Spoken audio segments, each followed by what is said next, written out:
तर काही तांत्रिक अडचणीमुळे आमच्या प्रतिनिधींशी संपर्क तुटलेला आहे। मात्र पुन्हा एकदा आपण अपडेट्स घेऊयाच। मात्र माणिकराव कोकाटेंना पुढच्या काही क्षणात आता अटक होण्याची शक्यता आहे। डॉक्टर आणि पोलिसांमध्ये सध्या चर्चा सुरू आहे। कशा पद्धतीने ही चर्चा होते आणि डॉक्टर अटकेला आक्षेप घेतात का हे पाहणं देखील तितकंच महत्त्वाचं आहे।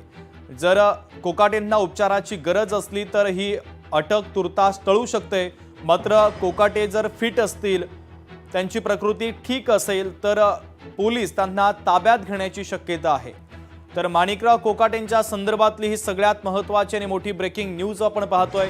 नाशिक पोलीस आता मुंबईतील लीलावती हॉस्पिटलमध्ये दाखल झालेले आहेत।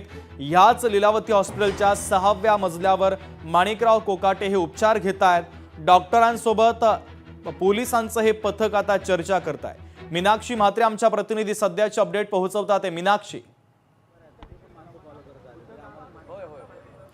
शुभम, आपण पाहतोय की माणिकराव कोकाटे यांची आता विचारपूस केली जात आहे। त्यांची तब्येत नेमकी कशी आहे यासाठी आपण पाहतोय की जे पोलीस आलेले आहेत नाशिकहून ते आता लीलावती रुग्णालयामध्ये दाखल झालेले आहेत। आणि दाखल होताच आपण पाहतोय की लीलावती रुग्णालयाच्या प्रशासनाकडून त्यांनी माहिती घेतलेली आहे आणि आता 6व्या माळ्यावरती ते पोहोचलेले आहेत। 6व्या माळ्याच्या 609 या रूममध्ये सध्या माणिकराव कोकाटे हे ICU मध्ये आहेत आणि तिथे जाऊन आता हे सगळेच नाशिकवरून आलेले पोलीस जे आहेत ते त्यांची माहिती घेतील, त्यांच्या तब्येतीची माहिती घेतील आणि त्यानंतरच एक वैद्यकीय अहवाल जो आहे तो तयार केला जाईल। मात्र तज्ञ डॉक्टरांच्या सगळ्या सल्ल्यानंतरच हा रिपोर्ट जो आहे तो तयार केला जाईल आणि त्यानंतर हा रिपोर्ट नेमका कसा असेल हे पाहणं महत्त्वाचं राहील। कारण माणिकराव कोकाटे यांची तब्येत ठीक आहे की नाही, ते फिट आहेत की नाही, उद्या सुनावणी आहे त्यामुळे उद्या सुनावणी दरम्यान ते उपस्थित राहू शकतात की नाही हे देखील विचारलं जाऊ शकतं।